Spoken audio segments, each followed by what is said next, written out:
Sétimo ano, tudo bem? Mais uma vez aqui, tá? Mais uma aula hoje. Seguinte, na última aula a gente começou a falar sobre o continente africano, né? Hoje a gente vai continuar falando, como a gente falou semana passada, a gente vai falar sobre outros reinos africanos, né? Vamos falar aqui sobre o reino de Mali, o reino de Songhai e o reino de Congo, tá? A gente vai falar sobre eles bem profundamente, começando pelo reino de Mali. Bom, a gente falou muito sobre as trocas comerciais, principalmente das rotas comerciais que acontecem no deserto do Saara. Bom, o reino de Mali ele vai usufruir desse comércio. Mali é um reino que é fundado ali em 1225, e o seu rei, né, é o chamado Mussa, tá? E o Mussa, então, ele passa a ser o rei, passa a ser assim denominado rei do reino de Mali, e dessa forma ele adquire poderes administrativos. Mais tarde, o reino de Mali, ele passa, além de fazer as transferências, transações através das rotas comerciais do Saara, o reino de Mali também é conhecido porque o seu rei, assim como a região, é islamizada, né? Então, o rei passa a ser muçulmano, o território passa a ser islamizado, né? E isso muda de figura. Por quê? Porque ajuda o reino de Mali a aumentar o seu poder comercial. Então, a gente começa a perceber que muitos dos reis, muitos dos povos que começam a se converter em outras religiões, fazem isso por motivos comerciais, por interesses políticos, administrativos e comerciais, né?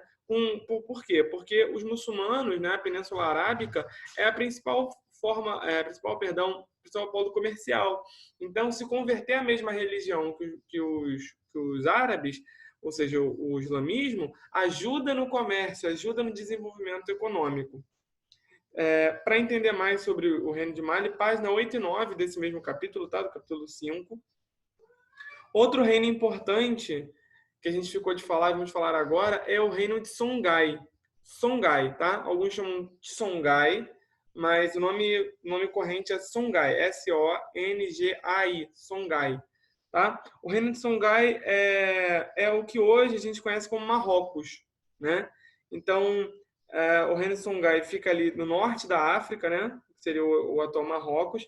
A princípio, ele pertencia ao reino de Mali, olha só, mas ele vai aos poucos se rebelando e começa a ter uma autonomia em relação ao reino de Mali. Então ele vai sair do reino de Mali e vai formar um próprio reino, que é o reino de Songhai, né? Tem uma organização social que é bem mais complexa do que a de Mali, ou seja, um desenvolvimento de Estado, de administração, milhares de habitantes, ou seja, Songhai acaba sendo um reino mais complexo do que o reino de Mali, tá? Apesar de ser vizinho. E depois, olha só, vejam bem, ele sai do domínio, passa a ser autônomo e depois ele passa a controlar uma parte do reino de Mali. Então vejam só como são as coisas. Ele era do reino de Mali, o reino de Songhai, a população começa a se rebelar para ter alguma autonomia, forma seu próprio reino, que é o reino de Songhai, e mais tarde fica tão complexo e organizado que acaba dominando uma parte do reino de Mali. Tá? Para entender melhor sobre isso, na página 10 tem um texto, no capítulo 5, que vai ajudar vocês a entenderem melhor, se for o caso. E, por fim, a gente vai falar sobre o reino de Congo. Tá? O reino do Congo. O reino do Congo já no século XIV, então mais tarde do que os outros, mas impressionantemente é um dos reinos que mais tem destaque. O reino do Congo ele fica no centro-oeste, você hoje conhece como Congo, o território, a República Democrática do Congo, mas ele foi um reino e começa no século XIV. Qual é a grande diferença do reino do Congo para os demais? Bom, primeiro porque o reino do Congo ele fica no centro-oeste da África. A maior parte do que a gente está falando aqui dos impérios e reinos fica no norte da África, isso fica no centro-oeste. A grande curiosidade aqui é saber identificar que é do centro-oeste, ou seja, é do reino de Congo, que surge a etnia, né? Que existe a etnia Bantu, né? Uma etnia, a gente está falando de um grupo étnico, como, por exemplo, os judeus, né?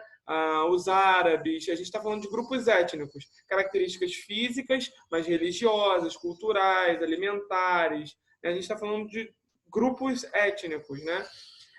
E lá existe um grupo étnico chamado Bantu, né? Aí você fala, e por que isso é muito importante?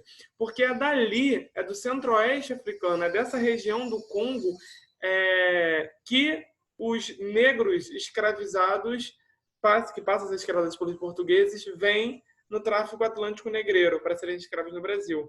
Então, a maior parte dos escravos negros de origem africana do Brasil vem da região do centro-oeste africano e do Reino do Congo. São de cultura e etnia banto. Então, se você for estudar cultura negra no Brasil, provavelmente você vai ter que se debruçar muito sobre a cultura banto, porque a maior parte dos escravos negros que foram feitos de escravos no Brasil, no tráfico atlântico pelos portugueses, é de origem banto, tá? Eles passam a se desenvolver através do comércio e não mais só com o comércio árabe. Aí tem outra grande mudança. O Reino do Congo, o nome do rei se chama Mani, tá? Ele se chama Mani Congo, rei do Congo.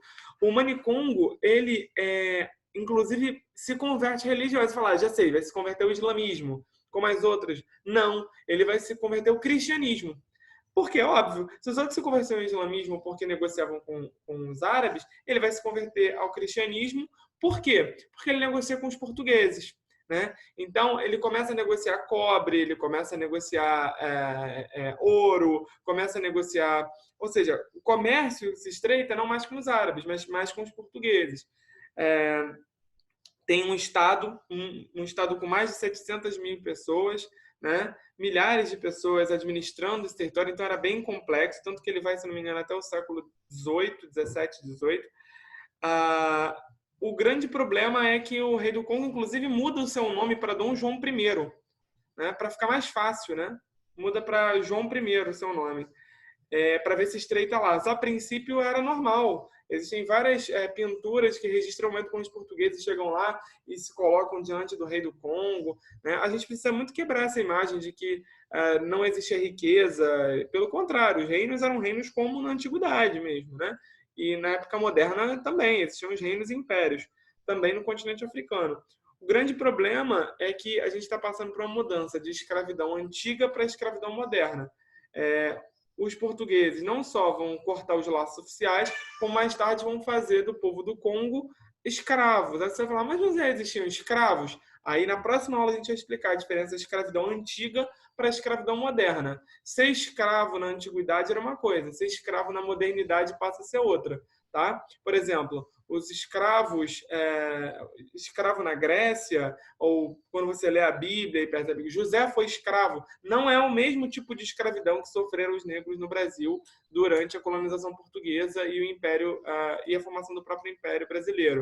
Então, não é a mesma coisa, não é o mesmo tipo de escravidão. Espartacus, lá na arena romana, não é o mesmo escravo daqui no Brasil, tá? Negros de origem africana. São escravidões diferentes, tá? Isso na próxima aula a gente vai explicar. Sobre a aula de hoje, eu vou deixar com vocês alguns exercícios, tá? Eu falei para vocês que se tiverem alguma dúvida sobre o Reino de Mali, lerem a página 8 e 9 do capítulo de vocês, capítulo 5.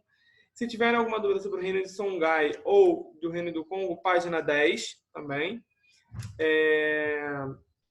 E os exercícios, vamos a eles. Já fizeram os exercícios da aula passada? Eu espero que sim, tá? A gente precisa continuar mantendo a nossa rotina de exercícios, então façam os exercícios se não fizeram. Se fizeram, muito bem. Na aula de hoje, exercícios serão da página... na página 11, apenas o exercício 1. Olha como é que tem pouca coisa. Exercício 1, separei para vocês. Agora, na página 12, letra A, B e C, tá? Esses são os exercícios de vocês. Você fala, caramba, só isso? Só isso, agradeçam, tá? Brincadeira. Mas é o que concerne a aula de hoje. Na próxima aula, a gente vai continuar falando de África, mas perceba que a gente está pegando uma linha temporal. A gente começou a falar sobre o começo do território africano, as primeiras fontes de riqueza, sobre a formação dos primeiros reinos, falando sobre outros reinos agora, sobre o declínio desses reinos, como é que esses reinos africanos começam a acabar. E na próxima aula a gente vai falar sobre o contato dos portugueses com os africanos, beleza? Os europeus e os africanos agora. Isso para a próxima aula. para a aula de hoje são esses exercícios. Qualquer dúvida, reveja o vídeo, leia, né, o capítulo 5, dê uma olhada principalmente nas páginas que eu ressalto nos vídeos, né? E qualquer outra dúvida, entrar em contato com a gente, beleza? Fiquem firmes, estamos juntos. Um abraço para todo mundo e é isso, galera. Até a próxima.